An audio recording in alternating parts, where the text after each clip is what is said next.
સૌરાષ્ટ્રના 5 જિલ્લા આજે સાવધાન। સૌરાષ્ટ્રના 5 જિલ્લામાં ભારે વરસાદની આગાહી છે। હવામાન વિભાગની વરસાદ અંગેની આગાહી આજે જૂનાગઢ, રાજકોટ, અમરેલી, ગીર સોમનાથ, પોરબંદર અને દીવમાં ભારે વરસાદની આગાહી છે। તેજ પવન, ગાજવીજ સાથે ભારે વરસાદ થઈ શકે છે। 40 થી 50 કિલોમીટરની ઝડપે પવન પણ ફૂંકાઈ શકે છે। તો રાજ્યના અન્ય ભાગોમાં પણ હળવાથી મધ્યમ વરસાદની શક્યતા રહેશે। ગુજરાતમાં હજુ 3 દિવસ કેટલાક ભાગોમાં વરસાદ થઈ શકે છે। આવતીકાલે સૌરાષ્ટ્ર અને કચ્છમાં વરસાદની આગાહી છે। તો વરસાદની સાથે બફારો, પરસેવો છોડાવી દેશે। 5 દિવસમાં તાપમાન 3 થી 5 ડિગ્રી સુધી વધી શકે છે। તો આજે અમદાવાદમાં 38 ડિગ્રી તાપમાન રહેવાની શક્યતા છે।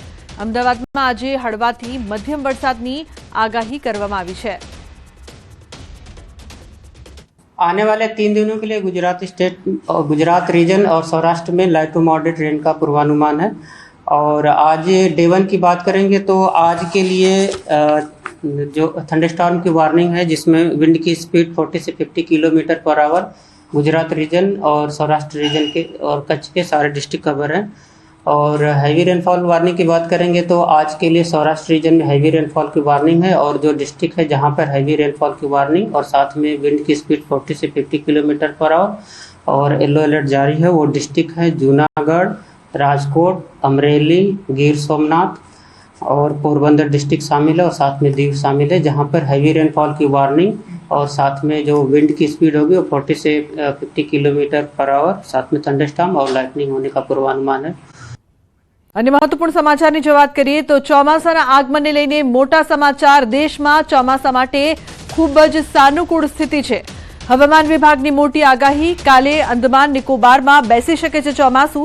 છેલ્લા 24 કલાકમાં નિકોબારમાં ભારે વરસાદ, હજુ પણ 24 કલાક ભારેથી અતિ ભારે વરસાદ રહેશે। 4 થી 5 દિવસમાં અરબ સાગરમાં પહોંચી શકે છે ચોમાસું।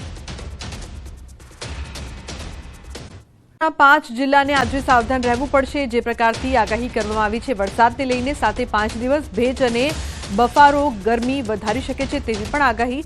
અમદાવાદની જો વાત કરવામાં આવે તો 38 ડિગ્રી તાપમાન રહેવાની શક્યતા જોવામાં આવી રહી છે।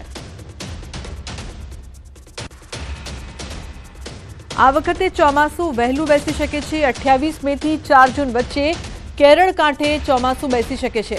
ચોમાસા અંગે અંબાલાલ પટેલની આગાહી। અંદમાન અને નિકોબાર ટાપુ પર અસર દેખાશે। આવતીકાલથી ટાપુ પાસે પ્રી મોન્સૂન એક્ટિવિટી જોવા મળશે। 24 મે થી અરબ સાગરમાં હલચલ જોવા મળશે। ચોમાસું વહેલું આવવાની શક્યતા રહેશે। તારીખ 13મી મે થી જ pre monsoon activity Andaman Nicobar ટાપુ પર થવાની શક્યતા રહેશે। કદાચ જો હવામાનમાં ફેરફાર ન થાય તો 28 મે થી 2, 3, 4 જૂન વચ્ચે કેરળ કાંઠે ચોમાસું આવવાની શક્યતા રહેશે।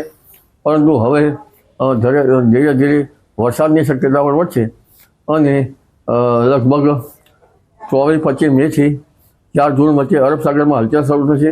લો પ્રેશર થવાની શક્યતા રહેશે અને આ લો પ્રેશરના કારણે કદાચ ચક્રવાત થાય તો પણ વરસાદ થવાની શક્યતા લગભગ ગુજરાતના કેટલાક ભાગોમાં રહેવાની શક્યતા રહેશે।